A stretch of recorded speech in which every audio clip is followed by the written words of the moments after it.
बीडमध्ये अजितदादांना मोठा धक्का, आमदार संदीप क्षीरसागरांच्या बंधूंनी साथ सोडली, पत्नीसह भाजपामध्ये प्रवेश। नमस्कार, मी ज्योती तुसांबड आपले जनशक्ती महाराष्ट्र न्यूज चॅनल मध्ये स्वागत करते। बीड नगरपालिकेच्या निवडणुका जसजशा जवळ येत आहेत तसतसं बीडमधील राजकारणात उलथापालथ होत असल्याचं दिसून येतंय। बीडमध्ये राष्ट्रवादीच्या अजित पवार गटाला मोठा धक्का बसला आहे।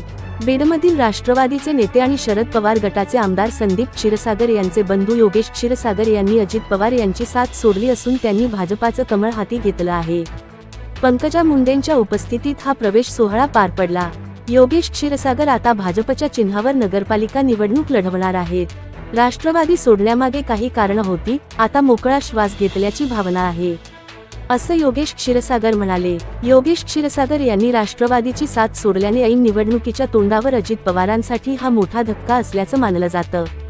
सोमवारी नगरपालिका निवडणुकीसाठी अर्ज भरण्याचा शेवटचा दिवस आहे, त्यामुळे योगेश क्षीरसागर हे आता भाजपाच्या चिन्हावर बीड नगरपालिकेची निवडणूक लढणार आहेत। यापूर्वी योगेश क्षीरसागर यांचे वडील डॉक्टर भारतभूषण क्षीरसागर यांची बीड नगरपालिकेवर गेली कित्येक वर्षे निर्विवाद सत्ता राहिलेली आहे। भाजपमध्ये प्रवेश केल्यानंतर योगेश क्षीरसागर यांनी प्रतिक्रिया दिली। ते म्हणाले की पक्षाचा राजीनामा दिल्यानंतर पंकजा मुंडे आणि मुख्यमंत्री फडणवीस यांच्या हस्ते भाजपमध्ये प्रवेश करतोय। स्थानिक स्वराज संस्थांच्या निवडणुकीच्या अनुषंगाने आधीपासूनच तयारी करत होतो।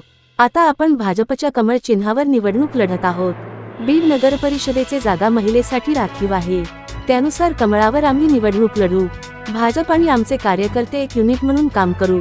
बीडमध्ये राष्ट्रवादी अजित पवार गटाला सोडचिठ्ठी देताना योगेश क्षीरसागर यांनी पक्षांतर्गत आपली नाराजी बोलून दाखवली। मी माझ्या पक्षाचे काम प्रामाणिकपणे केले, मला विनाकारण विरोध केला गेला।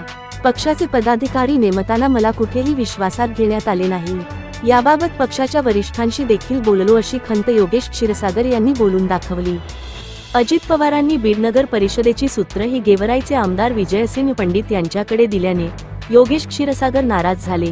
बाहेरचे लोक बीडमध्ये येऊन वेगवेगळ्या निवडणुकीत प्रयोग करणं कायम बीडकरांनी हाणून पाडले।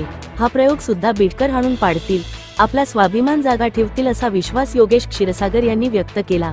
यावर तुमचे उत्तर काय नक्की कमेंट करून सांगा व चॅनलला शेअर करा, लाईक करा, सबस्क्राईब करायला विसरू नका। धन्यवाद।